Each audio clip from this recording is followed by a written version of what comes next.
And welcome back to the hottest marriage show in the world. It is I, John D, a.k.a. Too Much, and my wife, Kanika, a.k.a. The Do. And we are back with, I can't remember what episode this is, but I had COVID last week, so we were not able to get on, and I just want to apologize for missing that week, but I was really sick, and I learned a lot, and I want to know, what did you learn over that week without me?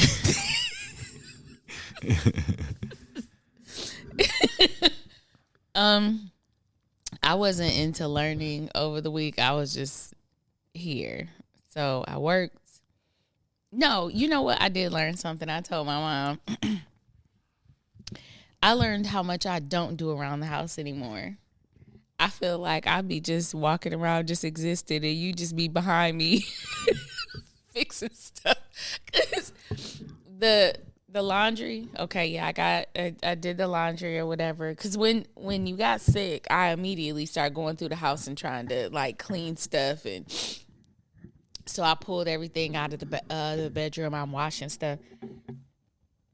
Excuse me, and then I put the laundry on the bed. The laundry didn't get immediately folded. Oh, John folds the laundry immediately.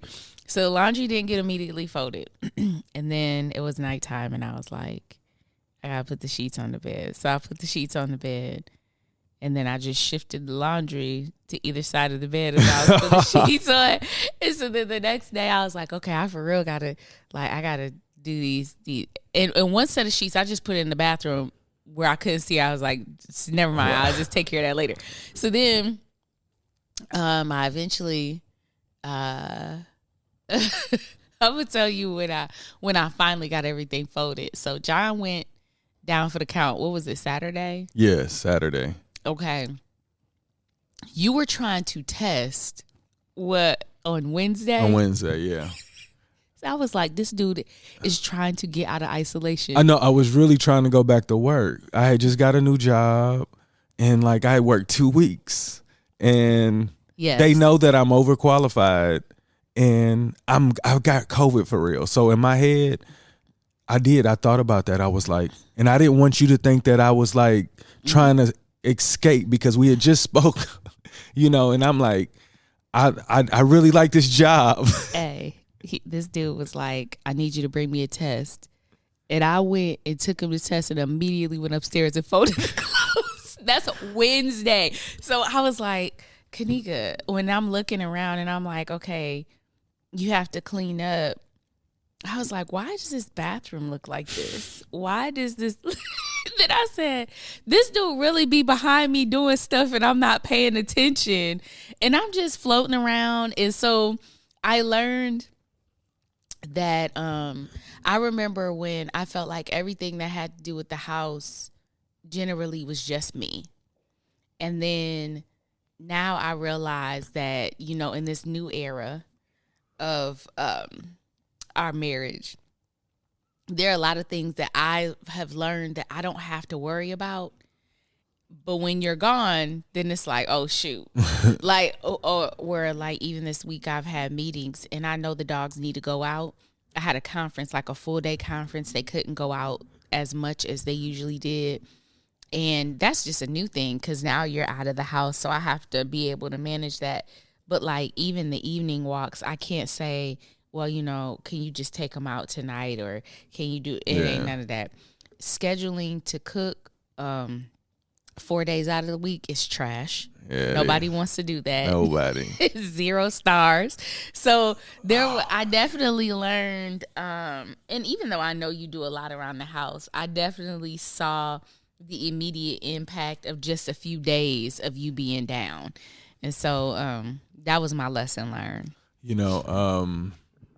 So I was wondering if you were going to be honest with me about that. What? Because I was like, that had to be a different change in life. Like the speed was totally different. And I was like, I was laying in a bed, isolated in my podcast room.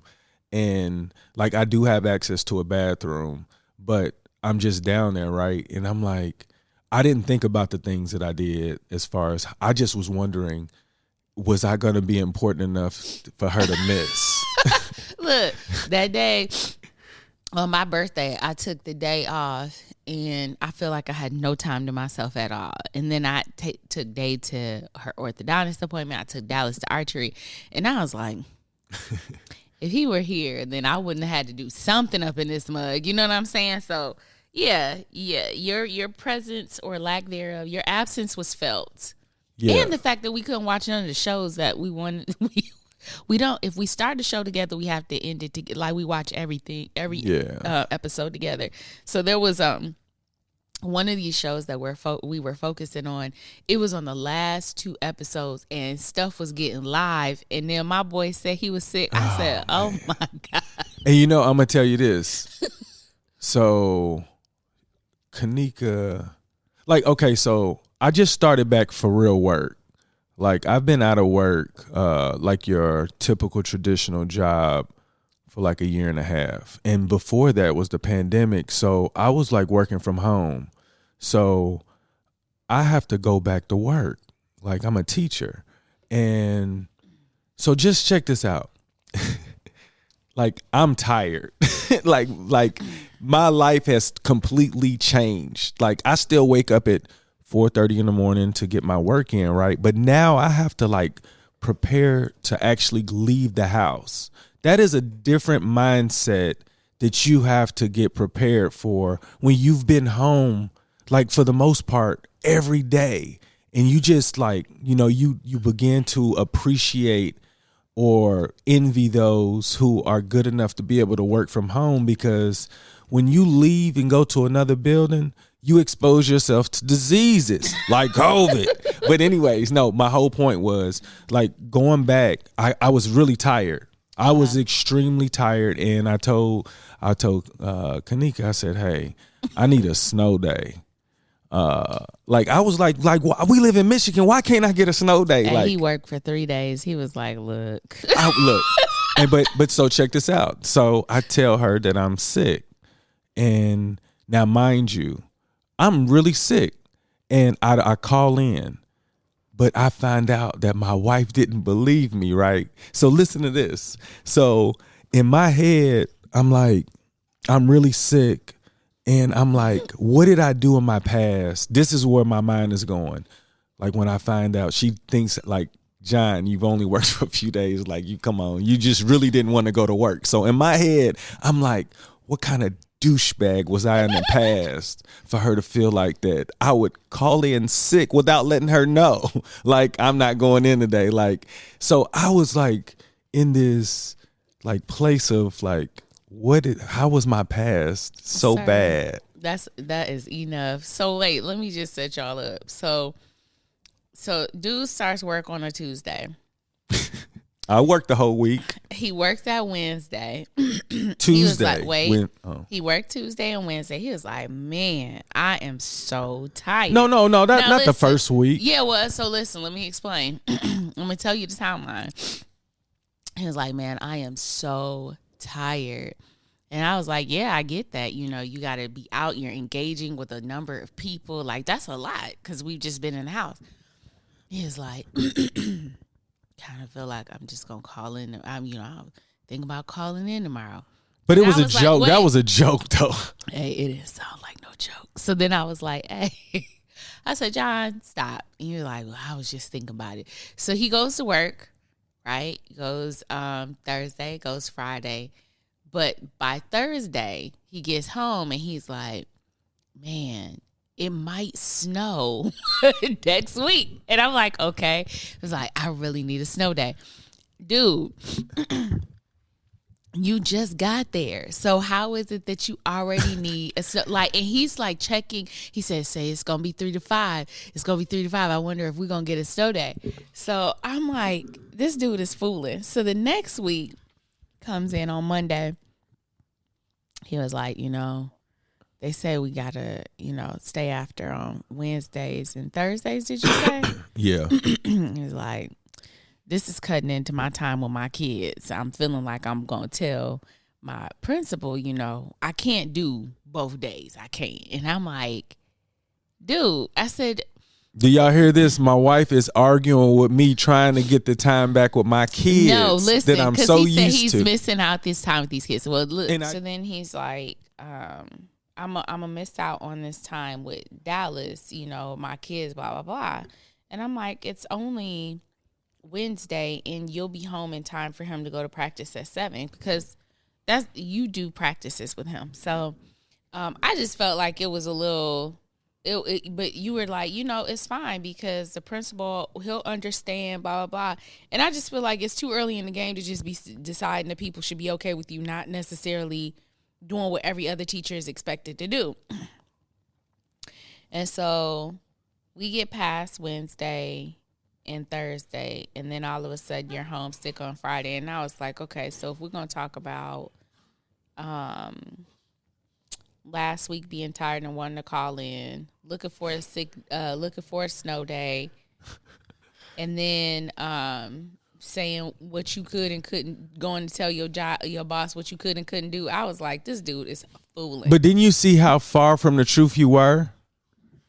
Look, like, how did that doesn't make you feel like? So Friday, when you were walking around with a mask on, first of all, me and my family, we look for the joke, right? So John is walking around the house with this mask on. So my family and I were always looking for the joke or whatever. And you start walking around the house. You were like, I feel sick. He's walking around the house with an N95 mask on.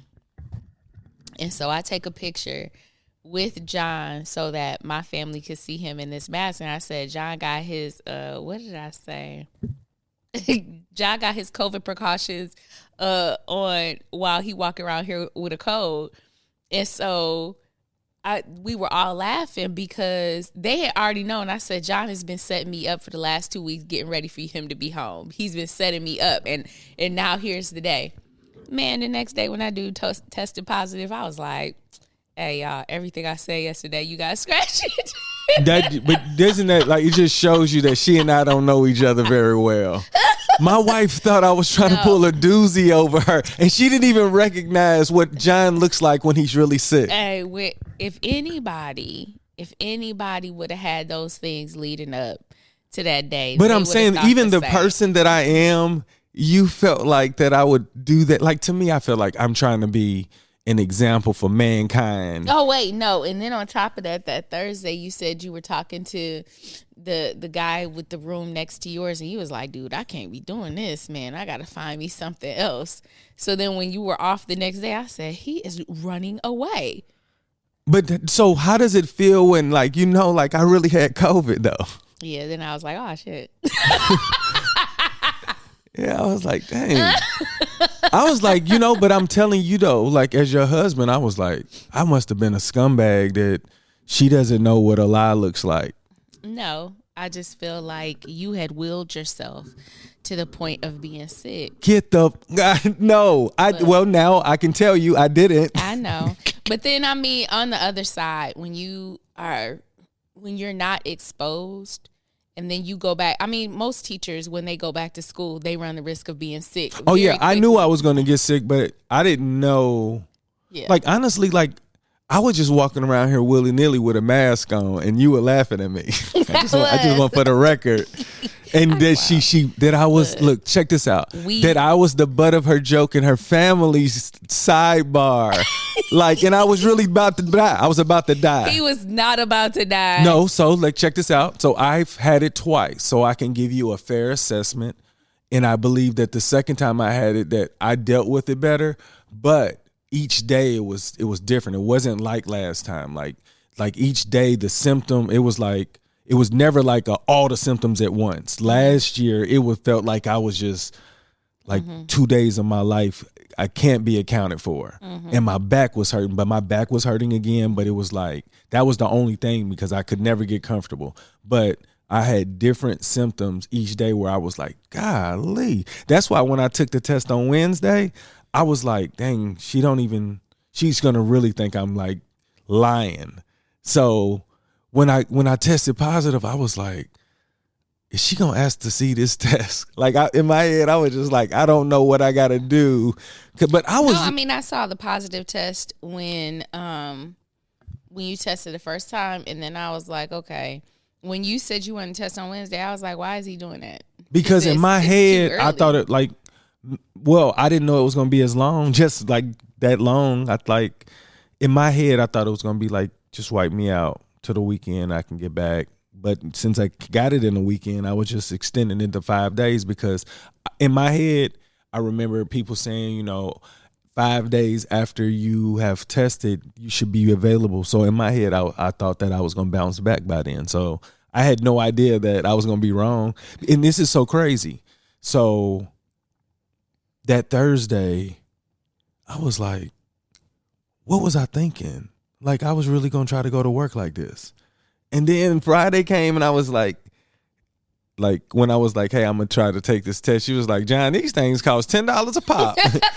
Look, we ain't poor, but brother, why are we throwing these $10 out the window? Because in my head, look, you don't even believe me. Mm-mm. So I'm like, in my head, I'm like, I don't want this idea that, you know how it's so crazy. I started thinking about athletes, and I'm like, if they sick, fans want them to play, and I'm like, dang, I'm really sick though. Like, I feel like nobody should go to work if they feel like this.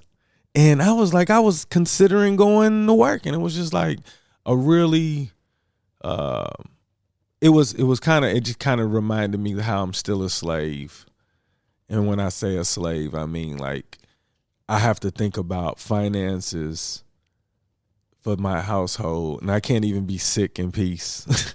I have to think about, like, am I sick enough to not go to work? And then when I tested positive, it kind of made me feel like, okay, at least I'm not overreacting. Like, okay, I'm sick for real. This says you still sick. So like, I felt like that was a different relief too.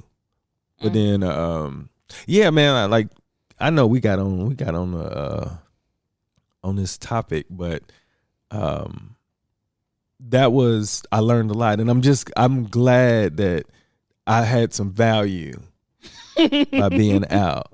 I really am, because to me, I feel like sometimes if you get comfortable to a situation, you may not know what you have sometimes. And I was just like, that's why I was looking for it, because I wanted, I can tell you a million things, the reason why, I didn't want to be down. I was like, because I feel like we talk every single day. And I was like, that's gone.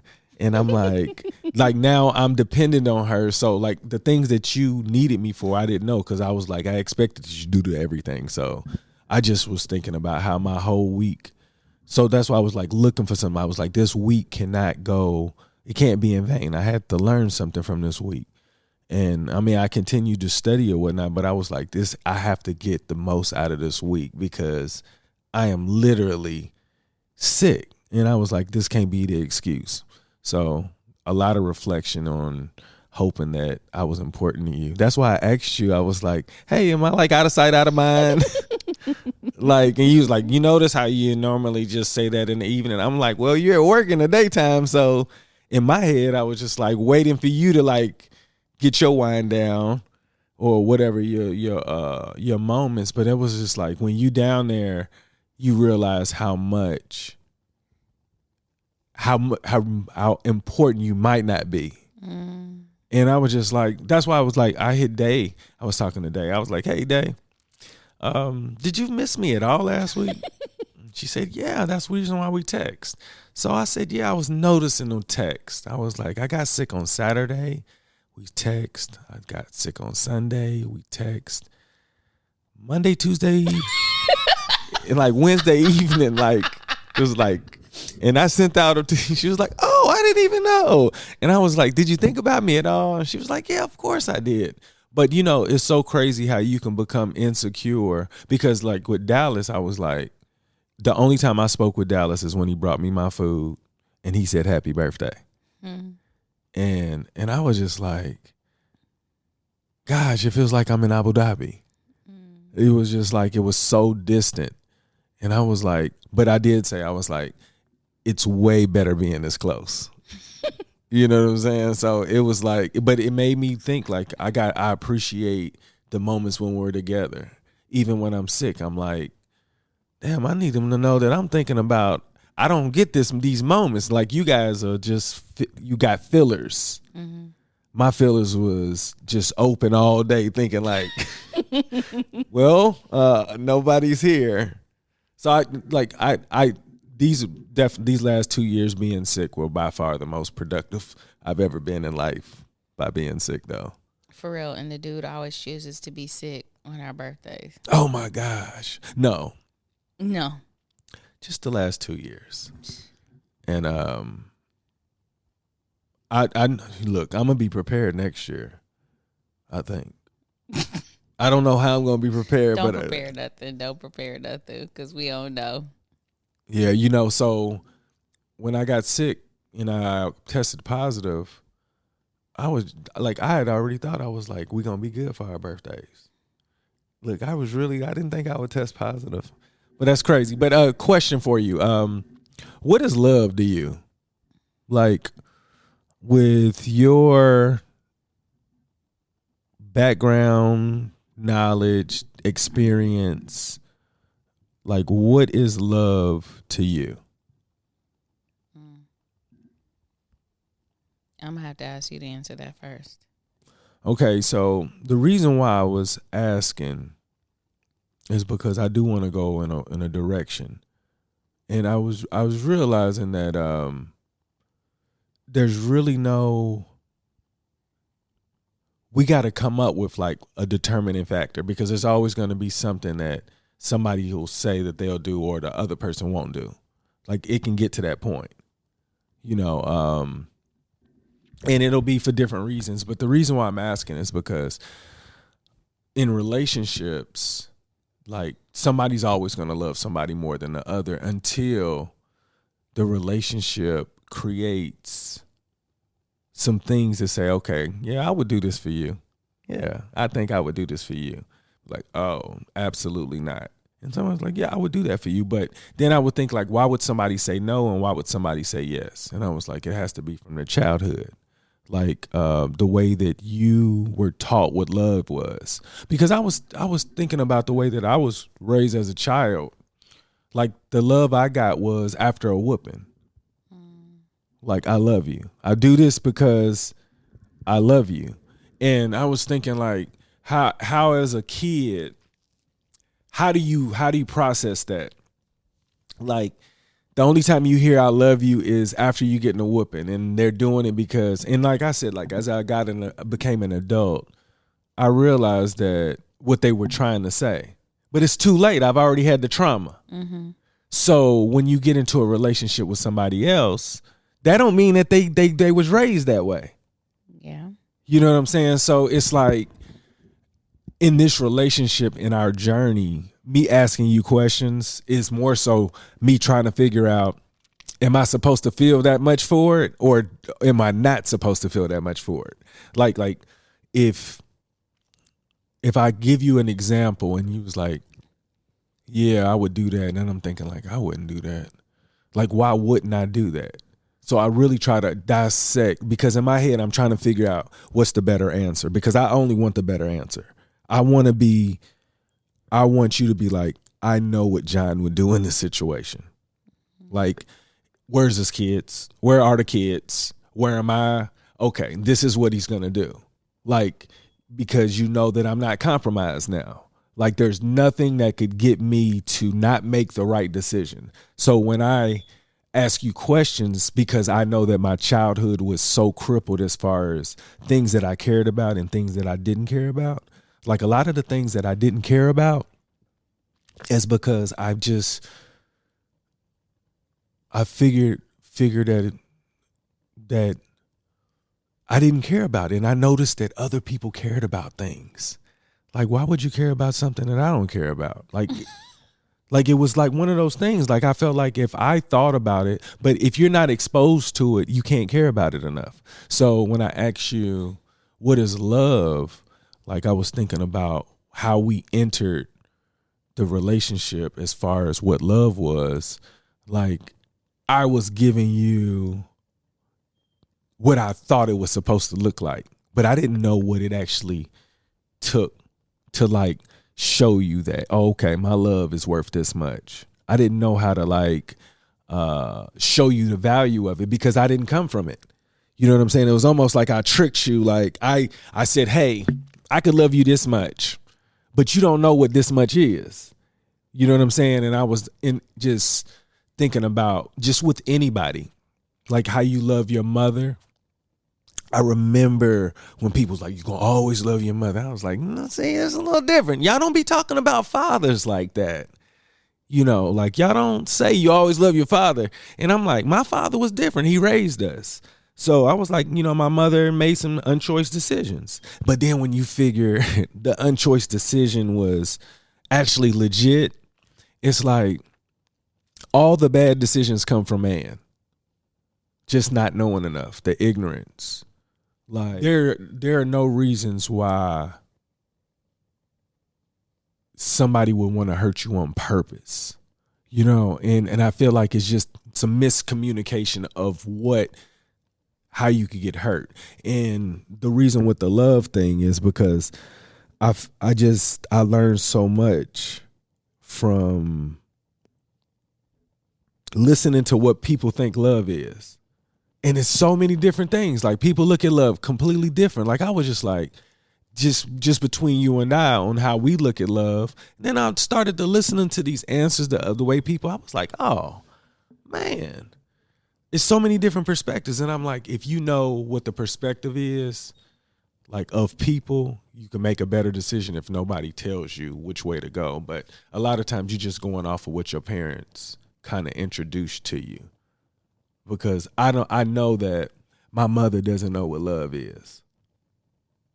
There's no way that my mother knows what love outside of having like the love of her kids. And I feel like she still doesn't even understand that because of what raised her. And the reason why I'm saying this is because I felt like I know that I was missing something. Like I didn't know, like there's so many things that I've learned through you that I did not know. Like when you describe things, I was like, well, I didn't really feel that way. I'm like, I don't even know why she feels that way. Like, why would she feel that way? And I'm like, so then I was like, why am I so empty? Like if I don't feel like, because if I knew you would feel that way, there's no way I would do it. So it's like, why? What happened? So I was just thinking like where my mother, it has to be because I feel like I got my emotions from my father. As crazy as that sound. My mother was so like, she was like stone cold for real. Like, but when she cried, it sounded scary. Yeah. Like all the emotion. That's the only way she knew how to get all of her emotion. Oh my gosh. I was like, oh, and you know what? I used to be mad at my mama for crying. I know. Oh, he used to be horrible. I was bad when I was a kid crying. Though. Because it was like I didn't understand it. I felt like ain't nobody touching you. But you know what's crazy is I think there's also a cultural part of that. So we're sitting here and we've watched a lot of Korean dramas. One of the things I've noticed is that they have like the characters are often very stoic, or when they're happy, you know, generally they have a little smile on their face or their eyes smile a little bit, or, you know, unless they're like really, really overcome with joy and then they're like excited, but they're not like over the top like us, you know what I'm saying? Yeah. Even when they would laugh at something being funny, like, you know, they make the joke about black people, when we laugh, we gotta run. You know, we get up, we run in a direction or whatever the case may be, but that's not how you see it. But when in the dramas, when people are really, really upset or hurt, like they're on their knees and they're like pleading. It is the most heart-wrenching thing to hear. Like it's like their heart hurts so much they take their fist and they beat their chest. And you know, the sorrow is so much more powerfully expressed Definitely. in comparison to joy or happiness. So with joy and happiness, you find they're like, they might squeal, they might laugh a little bit, they definitely smile. They don't go over the top. No, but when they cry, that junk be feeling like the whole world is coming down. Yeah. And so it makes so much more sense thinking about it now.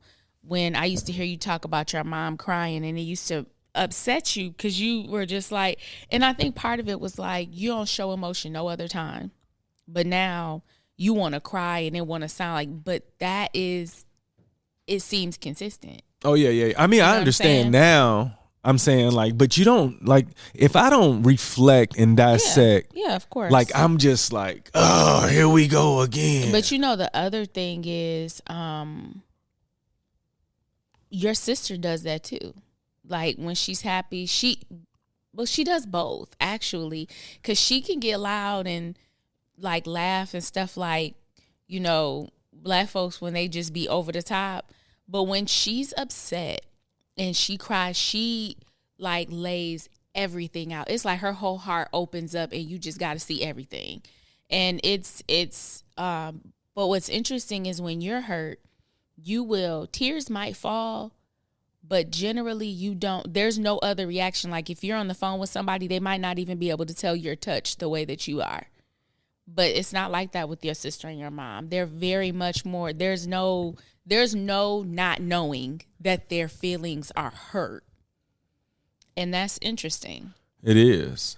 Well, dang, I mean, just thinking about it, you're absolutely right, though.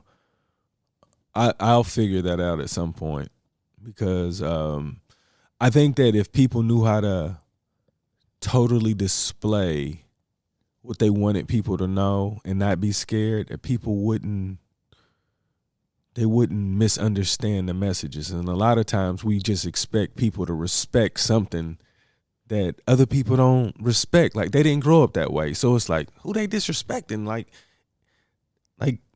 if I feel like this, I'm like to the point where even with you, like if I've triggered you or anything, I want to fix it.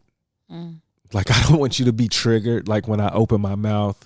So it's like, when I'm talking to people and I can recognize something happened, I want to be able to be like, hey, what happened? Without making somebody feel like they can't be vulnerable with me. And I think a lot of times that's what it is. It's like we're afraid to be vulnerable because we don't know how, I guess, somebody may respond. But I'm just to the point where I know at some point I'm gonna be able to say something and it be received the way that I intended.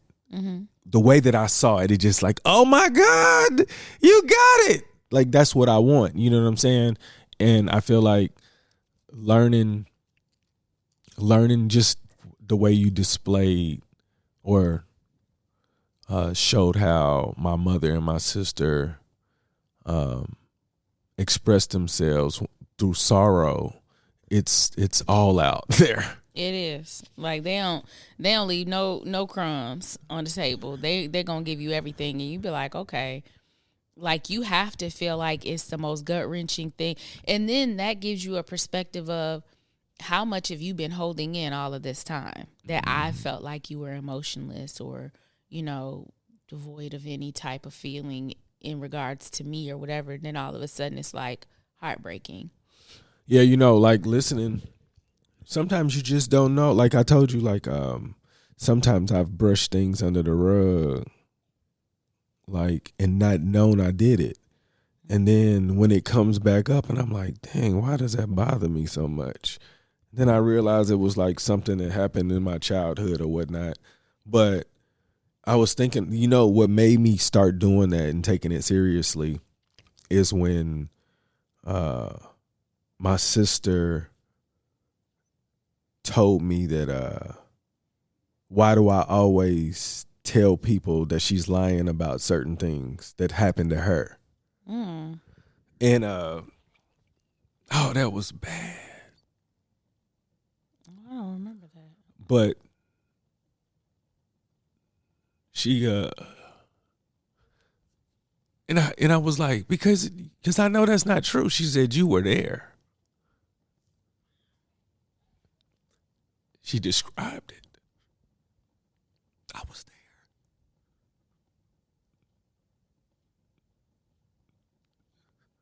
That's when I realized I was brushing things under the rug, and I didn't know I was doing it. Cause the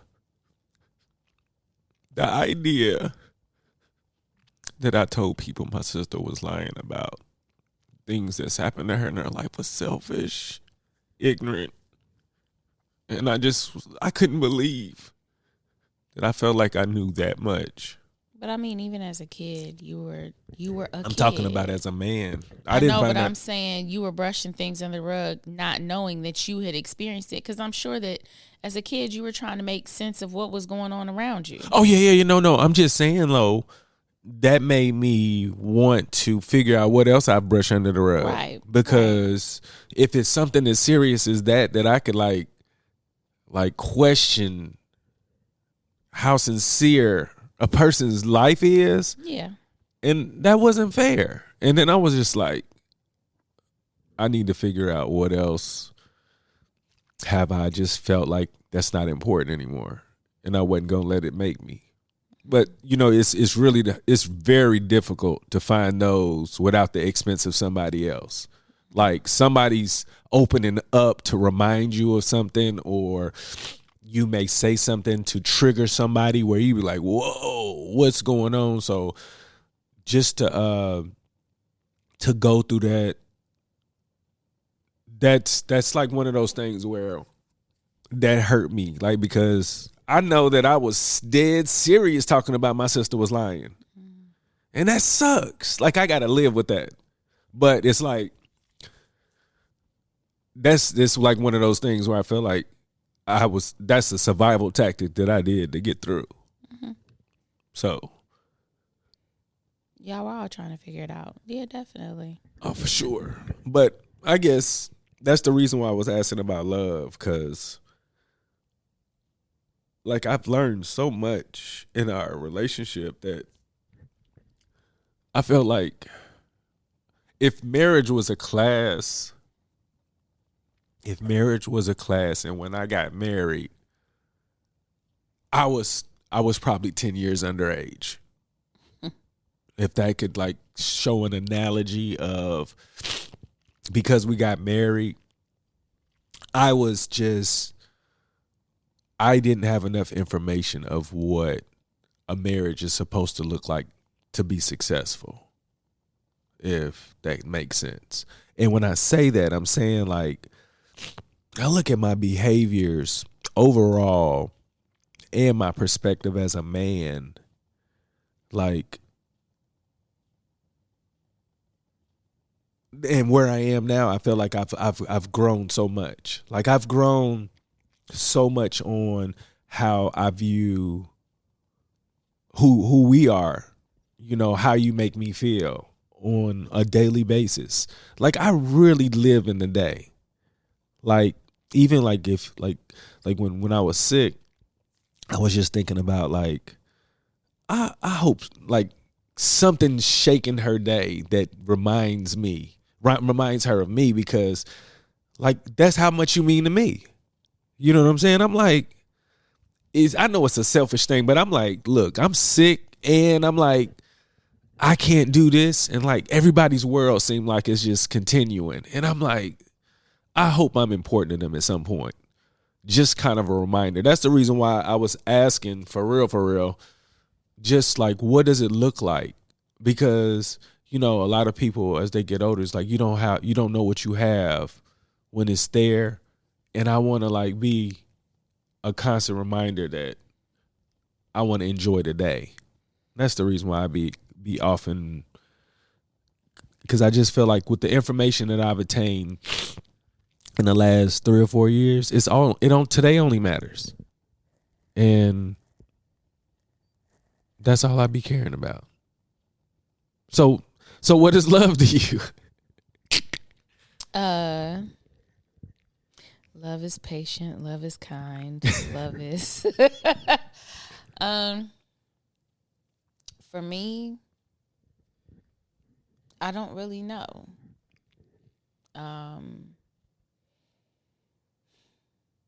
When I try to show love,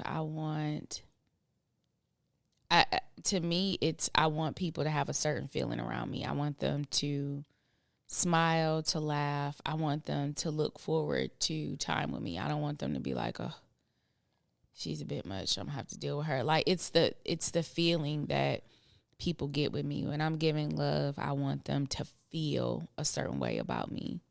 When I receive love, I don't know. I feel like I want it to be easy, and I want it to be calm, and I want it to be welcoming, and I want it to be friendly. I don't believe in love being a struggle. I used to think that it was supposed to be a struggle. I grew up and I watched my mom endure more than I felt like she had to, because she was married to my dad. I felt like she didn't have to. There were a lot of days you would not see my mom smile, and I didn't feel like that was necessary. But at the time, I thought that was a requirement. Like, you just gonna have those days. And so when I was in high school, I was over here playing grown up and having relationships that were far too complicated than they should have been at my age. And I felt like it had to be a struggle. You had to have fights. You had to be upset with each other. You had to, there had to be a makeup period. Even with you, my struggles with you were completely different than with everybody else. It was more of, that was my time of trying to figure out if I was important enough, if I was memorable enough, if I was, you know what I'm saying? And I've realized over time, I've watched certain relationships come and go. I've seen relationships that I admire and others that I'm like, yeah, I'm glad that that's not me. And one of the things that I've found is consistently, I should not have to fight. Like, people be like, you need to fight for your this, you need to fight for that. I don't want to have to. There shouldn't be a struggle. Like, there should be growing pains, but that sounds the same though. That sounds synonymous to me. No, it's not, because as an example, when I was growing up, I was in an emotionally abusive relationship. But there were times where it was really fun, and I swore that we loved each other so much. But these moments where I was being mistreated, I felt like these are just things we got to get through. These are just things I have to learn how to get through in order to get to the other part. And I was just a kid. There was a physically abusive relationship I was in when I was in high school too, which was crazy. But the majority of the time, he was my friend, and we had a really good time together. So I got a question for you when you say that. Yeah. When you were thinking to get through it, does that mean like they were going to eventually stop, or that just something that I might have to deal with? It was something I was going to have to deal with. Oh, so you just... It was just going to show up looking different. Like, we wouldn't fight about this anymore, but we're going to fight about something else. And it's going to look like that. Or, and you'll find that with a lot of people who are abused, they'll be like, okay, so I've learned from this that if I do this, this is the outcome. So if I tweak my behavior and I don't do this, it might knock out these other things that might come later. Like, it may not be as big of a blow up. This might not be, it may be a time where there aren't going to be any hits. There's not going to be any, mistreatment or yelling at you or whatever the case may be. And so, but in my head, it was like the relationships I had seen, and my mom had never been physically abused that I'd seen. But I'd seen bad relationships around me. And so... Why did you think that you had to get through that? Right. I don't know. Because I think that I saw women make compromises in a lot of situations. I had a cousin, I remember, her boyfriend was cheating on her, and he came out in the room and yelled the other girl's name, like he was trying to get her attention to ask her something, but he said the other woman's name on accident. And I was just like 9 or 10, and I saw the look on his face like, oh shit, I did something wrong. So he goes back in the room, and she comes out of the kitchen. She said, did he say such and such? And I was like, yeah. And she went in there, and you hear them arguing. But by the end of the day, they were fine again. And they were like laughing and talking or whatever. And so in my head, you just have to, and I think it's just the lesson you learn growing up also, is that women can control the situation with men if they're good enough. If they can figure it out, they can control it and everything can be good. You just have to learn how not to do this. And you just have to learn how to not say that. And so in my head, I was like, okay, these are the things. If I want to have my friend, these good times with my friend here, then I just have to figure out how to make it where my behavior won't lead to this. So how do I do that? And then I'll figure it out, and then that will be the answer, and then everything will be fine. And then you find out that it's not, because something else is going to happen. So then you're trying to find, what is it different that I did this time? Because the other stuff, I got it down pat. I know I wasn't supposed to do that. So what was it that was different this time? And then I'm going to take that out next time, and then I shouldn't have it again. And so just to get back to what I was saying, I learned that love does not have to, love takes work because you're growing up, but there's a certain amount of, like, it shouldn't be a struggle. I'm okay with growing up. I'm okay with learning, but struggling to the point where one person is hurt and the other person has to be coddled or made to be right. Like, if we're having growing pains and we both acknowledge that, you know, we could have done things better, we did not do anything to hurt one another,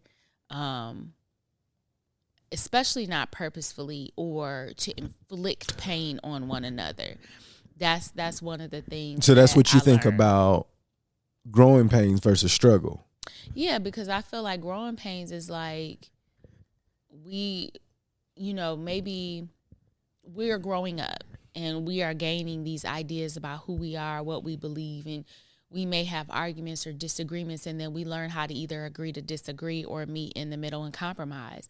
But there are other struggles that it's just, I want you to be with me, not with your friends. And then if you're not, then they make it hell for you.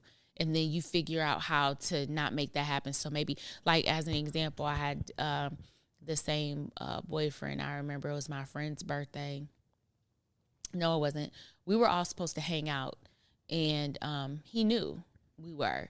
But he had decided that we all, I worked at a movie theater. We were really young. I worked in a movie theater, and I could get his family in for free to see this movie. And they all wanted to go. And so he was like, I need you to come and get my family in. And I was like, but I'm already going to do X, Y, and Z with them. And he was like, yeah, just get them in, though. Just come over here before you go do that. And I was like, okay. So then when I get there, he's like, come in here. And I was like, no, because I'm going to the movie. And then he throws this fit, and I stayed. And I missed all my time out with my friends. And they knew why I did it. And, you know, we're high school girls, so they're like mad at me, but I'm trying to manage grown-up shit that I shouldn't have been trying to manage. Yeah. And so, you know, it really put me in a bad place with them for a second. And my friends understood who I was dealing with, but at the same time, I was like, Kanika, damn. Like, that's crazy that, like, I'm just thinking, like, Day is that age, right? Just shy of it. Yeah, and I'm just thinking, like, how you had to go through that and didn't have to. Exactly. I had to go through it and didn't have to. But the lesson that came out of it is there's a difference between growing pains and struggle. And if you love someone and they love you and it's healthy, you shouldn't be struggling to try to figure out how to stay happy and love somebody. See, I guess I look at it different. I look at struggle as just the part that makes it stronger. Like, once you get over the hump, like, you figure, like, you got to go through that to get to this. Like, but I feel like some people can paint anything, abusers can. Oh no, I'm not. those No, I know. No, I don't situations want to you to look like get that, it too. twisted. There is no parts that I feel like you were supposed to wait for a guy to figure it out when he is any type of thing that ends with abuse, including anything that I've done. I'm telling you that I am in a place where I don't want you to feel anything remotely close to any of that. But if I do it, it's not like I'm doing it on purpose. And before, to me, I felt like you were doing the same thing, like that you were saying you were doing with them. If I don't do this, I do like you, and I don't want you to do that. I want you to be able to like just walk into and just like your friends. But if I don't know things that I'm doing to you to make you feel like that, like I can't ever fix it. Well, I don't really know how to describe it as much as there are a couple of ways I looked at it, especially in talking to one of my cousins about it, younger cousins. It's different. It's different when you're walking up a mountain with somebody and they're kind of pulling you up a little bit. You're pulling them up and you guys are trying to get on top of this mountain and trying to take a square block and push it through a round hole. And to me, I was like pushing this square block into this round hole and I was chipping the sides off of this block, but the block did not belong in that hole. And I was trying to, that was my struggle, trying to make something fit that was not meant to fit. It wasn't for me. Elevating and evolving and growing, that's for me. But you got to know what that looks like. And that's why I said it's difficult for me to explain. But when I look at the situations I've had, I can see that was a square in a round hole versus going up a mountain. And I would say that in any relationship, like not just romantic. I mean, even friendships. I've had some friendships that really didn't serve me. And I also had some friendships that I didn't serve them. It wasn't meant to be. Like what they needed, I couldn't give them. They needed somebody that was more attentive and present. And I wasn't that. I'm still not that friend. I need to be able to float in and float out. And I have certain friends that can handle that and others that cannot. And with time, like even though my intention was always to be a good friend because I really loved them, I couldn't give them what they needed. And when they were telling me what I was doing wrong, I'd be like, oh man, I don't want to do that. I'm going to do better because I really want to do better. But eventually I got to the point where I realized that I don't like dealing with people every day. I very much so prefer a little bit at a time. And if I have somebody that requires too much of my time, it makes me run. You know, can I make an analysis? Go ahead. I think that you're like that because you don't want anybody to disappoint you. So you keep everybody at. I don't know if I'm worried about people disappointing. Like, I'm not even worried about my friends disappointing me. I just like to be alone. Oh, that's what I'm saying. So if you don't want to deal with anybody, you look like, because to me, I guess being alone means I'm going to be accountable for what happens to me. I'm not going to allow anybody to take this away from me. But with me, being alone means quiet. Mm-hmm. I like my quiet. I'm not worried about people disappointing me. My friends, humans are going to be humans are going to be humans. And so my friends, if they say, Kanika, we're going to do this, and then they'll be like, I don't really want to do it, I'll be like, all right. And I'm good. I'm not disappointed about that. There are a lot of things that, and I hate to say, because I lack the word to be able to really describe it, but I don't care. Like Lynn sent me something, my best friend. She sent me something and said, Aquariuses, I love them so much because they're so compassionate and they don't give a fuck. You know, they're really caring and then they will ignore you. Like I am very loving, but there are times where my social meter is full and I need to cut off everything from everybody. It's not an expectation of disappointment. It's more so my ability to take in other people's emotions and their stories and their chaos in there. And sometimes people aren't chaotic. It's just their voice, their everything that's going on with them is things that I'm trying to process and I'm trying to And I automatically feel like I have to help people when they tell me there's a struggle. Just like recently I was talking to you and I said, I'm not telling you this because I want a solution. Right. But in my head, when people tell me things, the first thing I'm thinking is, how do I solve it and help them? So if I get time away from people, then I don't have that part of my brain doesn't have to work. And I need that. So when I step away from people, it's not necessarily that I don't want them to disappoint me. Half the time, I don't care what they're doing. Like, you can't disappoint me if it doesn't immediately impact me. And so you can disappoint me if you don't pay me my money back. No, that's what I'm saying. When I say disappoint you, like, you don't want them to be that close to disappoint you. That's the reason why you keep everybody away. No, because I have very close friends. No, I didn't say you did it. Yeah, but at the same time. But they know who you are, right? Yeah, but even the person that you are. Mm-hmm. Do you think that's an ideal thing that people want for a friend? Like they dog, like, you know what? Like, when I think of it, I guess it's just the way that I look at it. When I look at it, a best friend, I look at somebody that's supposed to be there no matter what. Right. But you said in your example that they know that I may not be there. Well, I'm not going to be there. And I'm not saying it's for ill intent. It's just who you are, right? I may not be there for just for the shits and gigs, but I'll be there if you really need me to be there. So as an example, Lynn, if she calls me, sometimes she knows I'm just going to ignore the call. I'm not going to pick it up because it's just not in me. But if she calls me twice, I have to pick up. If she calls me twice in a row, then I know that she doesn't have time for me to be playing games. I need to get on the phone. Or she'll send me a text afterwards. She said, I know you see this. Pick up the phone now. But if she calls me one time and I don't, it's just because she's just calling to shoot the shit. And she's like, it's not for her right now. Gotcha. And that's okay.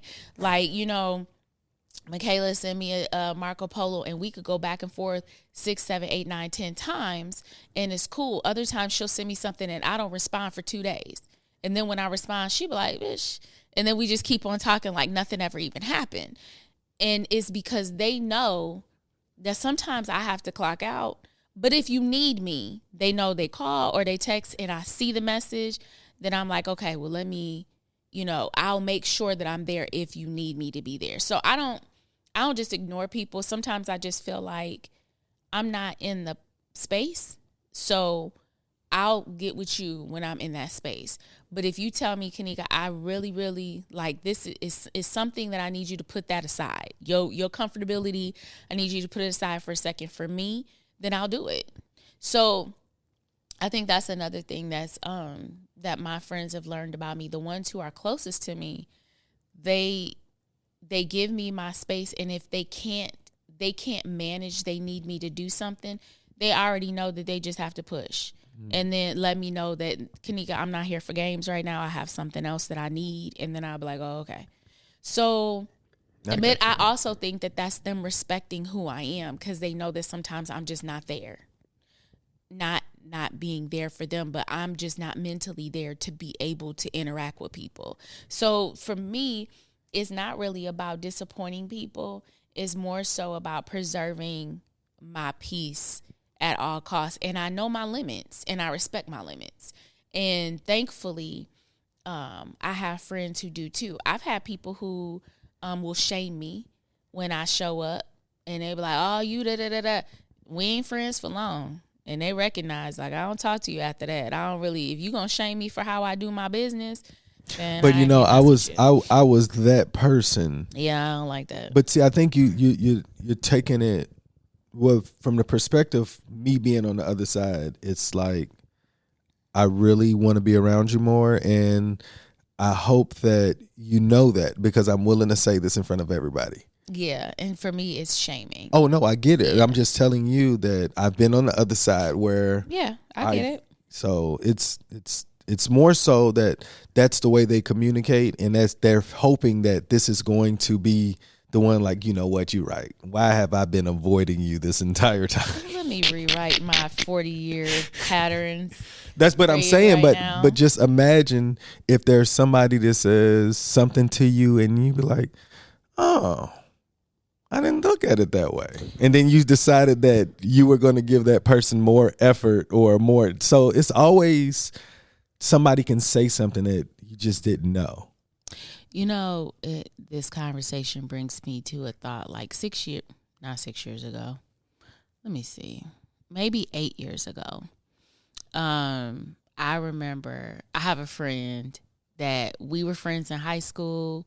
We're the original friend group, but we don't talk every day at all. We don't talk every year. But I remember she didn't have my phone number anymore. So she posted on Facebook, Kanika, if you see this, I just need you to call my number and I need you to sing Take Me to the King. Just sing it and you can hang up. She was like, I don't care what you're doing, right? So I was like, okay. It was like a weekday too. And it came up. I was on Facebook and I saw it. And so I called her and she said, she didn't even say hello. She said, okay. And then she waited and I sang the song and she was like, okay, thanks. And then she hung up the phone. And so a little while after that, she posted and she said, thank you, Kanika. And there were other people that was like, did she really call? She's like, yeah. And that was all, that was all she needed. So if you ask me, you know what I'm saying? It was like even just that small, but I know that she never asked for anything like that. You know what I'm saying? But she used to tell me, she was like, the way you sound, it just makes me feel some kind of way. And so it was like, okay, I can do that because she don't ask for nothing from me. But if she needed that had to have been something for real going on. And so I had another friend, she said, Kanika, she didn't ask me to sing. I forget what she told me to do. And then I called and I did whatever she asked me to do. And she said, that's all I needed. And then that was it. And I didn't talk to her for like months after that. But to me, that's my love. Like, that's how I show my love. Like, and it doesn't work for everybody because it makes people feel unseen. And I know even with you this week, you were like, is it really like out of sight, out of mind? I really can just lose myself in myself. But see, that it made me think that you won't do that if I wasn't sick. When you're done with work, there's a particular time you're like, John, where are you? I do that. So, but I'm saying, John, where are you? So we can walk these dogs, so we can watch this show. I can't walk the dogs with you, and I can't watch the show. But my point is, it wasn't like, okay, I don't got that part. Like, let me see what he's doing. So in my head, that's how it was. I know you can get lost in yourself, and that's what I was just asking. Because you get insecure about the relationships that you've been trying to build. When something happens, it makes you like kind of guess, are you where you should be, or you need to keep working because you're not getting what you want. But so it was just kind of like some reassurance that I needed to continue to work. Well, anybody you want to give a shout out before we get out of here? All the friends that put up with me, I love you. Shout out to everybody who's working on themselves to like develop a different product, a product that they haven't seen before.